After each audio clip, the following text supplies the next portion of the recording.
Hello and welcome back to the Long Island Railroad Montauk branch. Today we are going to pick up where we left off in the last episode, where we put our train together, and now we're going to make our drop-offs and pickups. So here's our train. What was that? Yeah, look at this. This might explain why I haven't posted a video in a while. I ordered this boxcab shell, and it fits on top of the Bachmann 44-tonner, which I had already painted and done all up in Long Island Railroad colors, but I decided I wanted the box cap more. I can always put the other shell back on. So this is, this is it. It came out pretty well. Couple little problems. I had to add a whole bunch of these details. The shell that it came with was pretty plain. Here's a picture of it right here.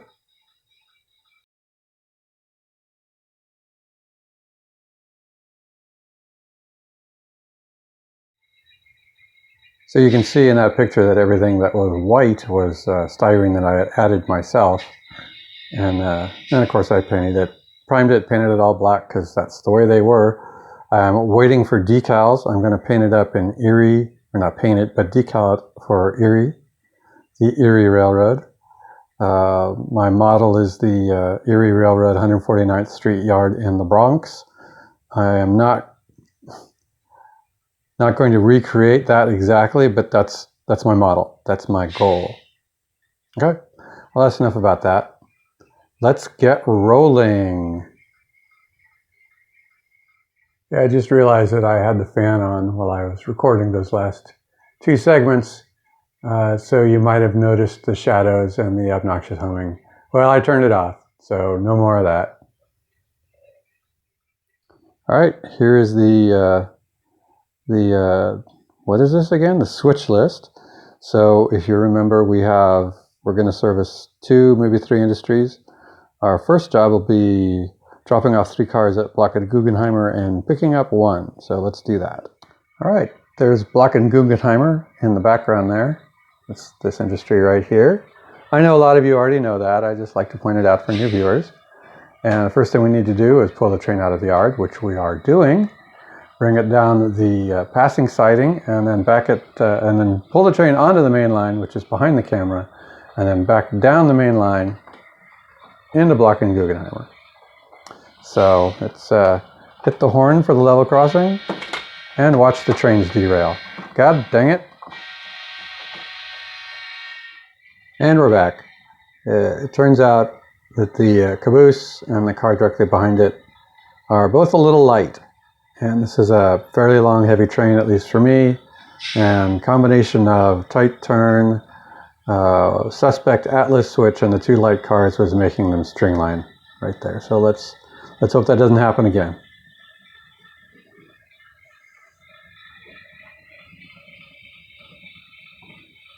So we're pulling up to the signal. That's what those things are called.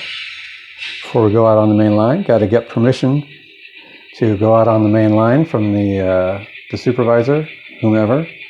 And apparently we have permission, so switch the switch, lights turn green, and out onto the main line we go.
All right, now we're in position to back into Block and Guggenheimer. First thing we do is we're going to have to throw the switch. There we go, switch thrown. Going to open the gate. Normally, see I have my little lock here. I'm not going to do that right now just because you don't need to see that. Just use my skewer to pull the gates open. Back the train down. Pick up the car that's in there. See, back there. And then deposit the 3 cars that are on the train. Already in the right order, if you remember from the previous episode.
All right, a little background on Block and Guggenheimer.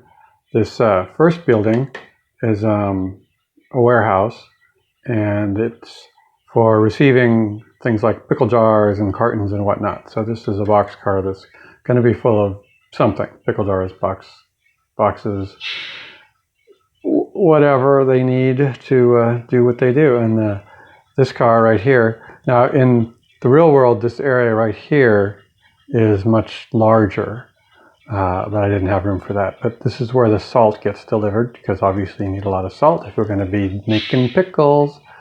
And this is the actual end of the factory, which is much deeper. It goes way in. There's just barely a fraction of it showing here. And so this is where you get the outgoing box cars, which are, as you can see, reefers or ventilated box cars, full of pickles and whatnot. Especially whatnot. No, pickles. I don't know. Whatever. I like pickles. So now that we're out of Block and Guggenheimer, it's time to back the train up and connect to the rest of the train. Back the engine up and connect to the rest of the train.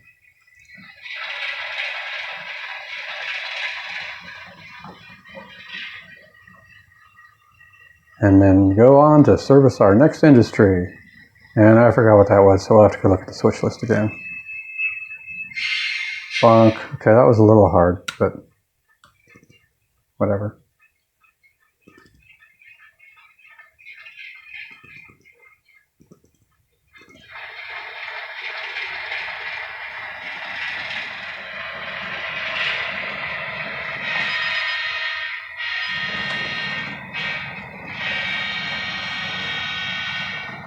Something causing this short right there. Wonder what it is. I'll check it out here in just a second.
So this car, the Pittsburgh and Lake Erie car, is going here into Carbona.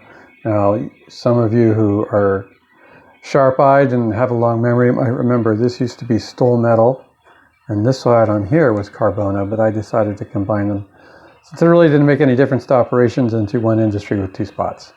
So it's a little more satisfying.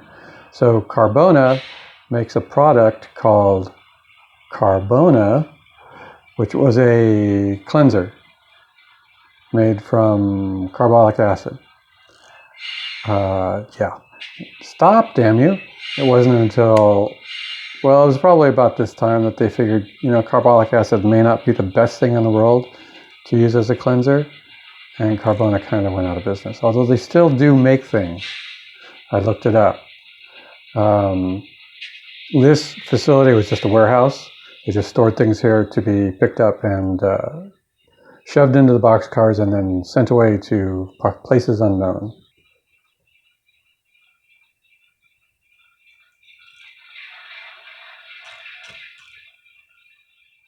Now, Allied Extruders, which is this facility right here, they made plastic wrap for, I don't know, for commercial, for commercial purposes, probably. Maybe some for home use, I don't know. So what they get is they get plastic pellets delivered in boxcars.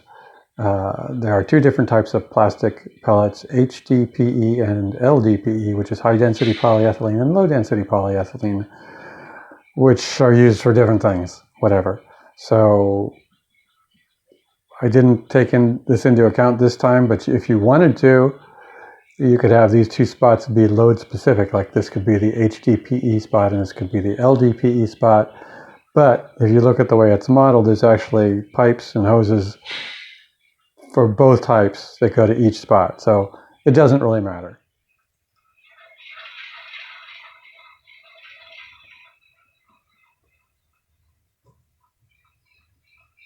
Now, lastly, on this siding, we have Van Eiderstein, which is this building right here.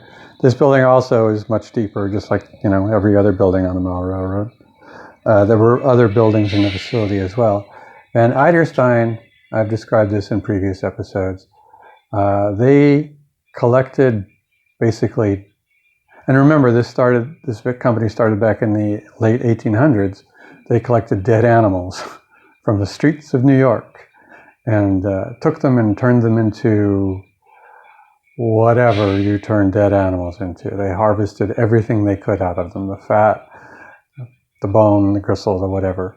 Apparently this place smelled terrible, and there was always a huge, basically tornado of flies over the industry. Now, obviously, since cars came into being, there were fewer and fewer animals to harvest, so they had to branch out, I don't know, and eventually, obviously, I don't know if it's obvious, but they went out of business, and this building is still there. Obviously, it no longer has. I wish I had stopped saying obviously, for God's sakes. But this building no longer has anything to do with Van Eiderstein. Back in the day, this particular building made chicken feed, I believe. So that's what would be loaded into these boxcars. It would be big old bags of chicken feed. Just to remind you, the whole Blissville siding here, all the way down, is modeled almost one for one on the actual Blissville siding, which I will show you very soon on Google Maps. You can go check it out for yourself.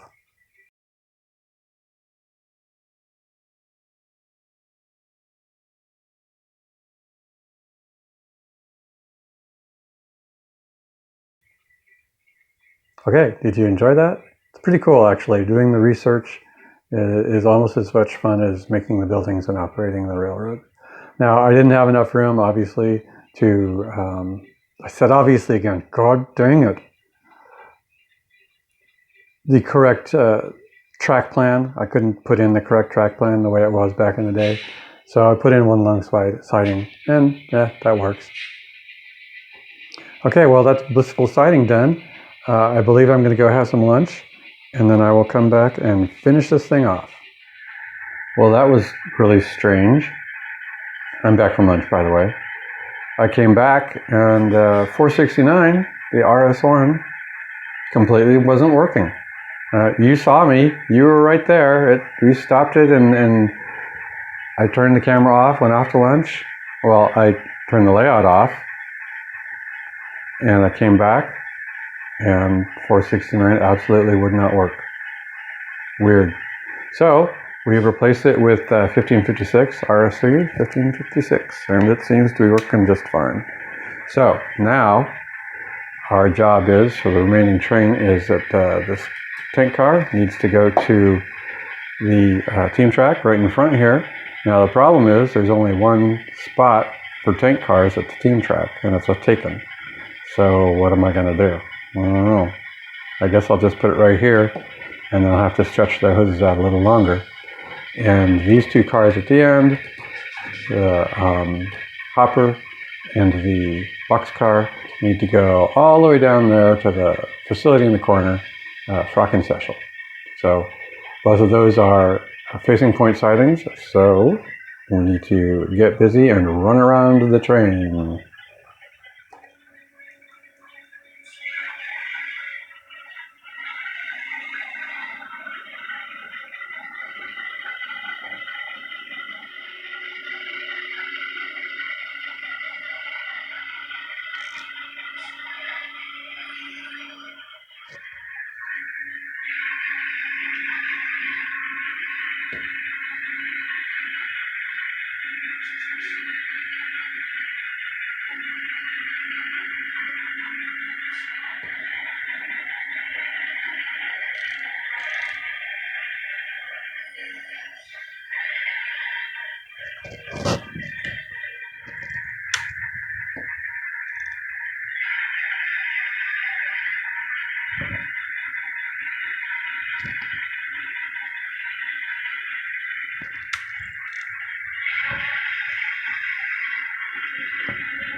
So this is Frockensächel, as I've explained in previous videos.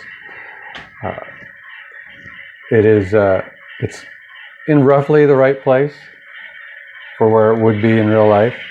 It's not quite right though. The building in the back, the real Frockensächel, had several buildings like that with overhead cranes for moving lots of stuff around. As far as I can tell, it was a kind of like a building supply facility, but I don't know what is making it short out like that. I wish I could figure that out.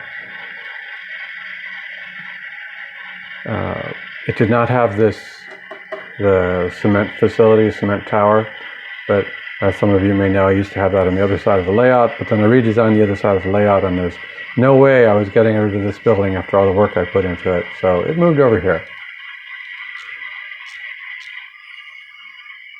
Okay.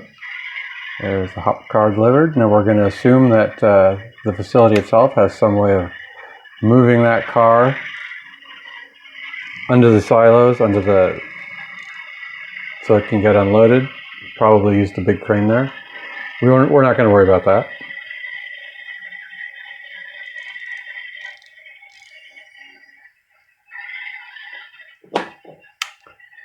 And now I'm going to put the boxcar in place.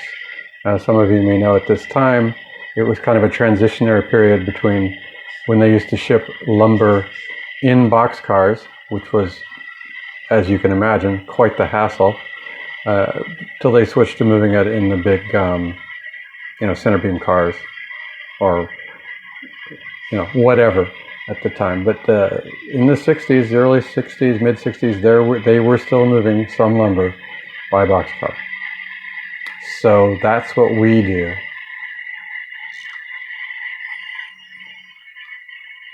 Okay. I'm just going to move it in a little bit further. I got to leave room in the back there so that cars can get between the rail car and the building.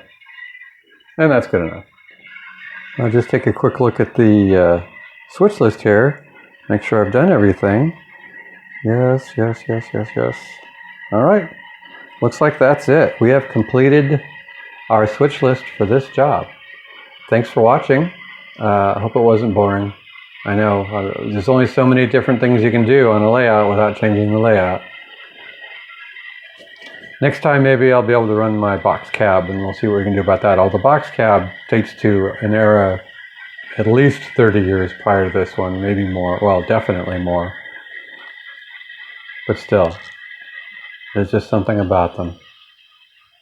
Let's just take another look at it, shall we?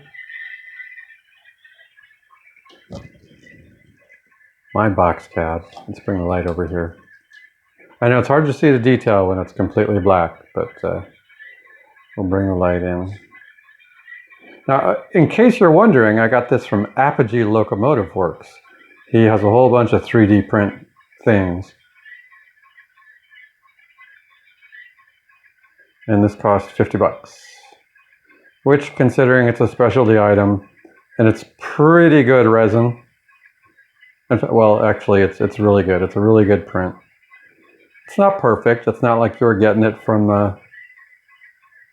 Atlas or, you know, Rapido or something like that. But it's good enough, especially if you paint it black. All right, that's it. Thanks for coming along, and we'll see you next time on the Long Island Railroad Montauk branch.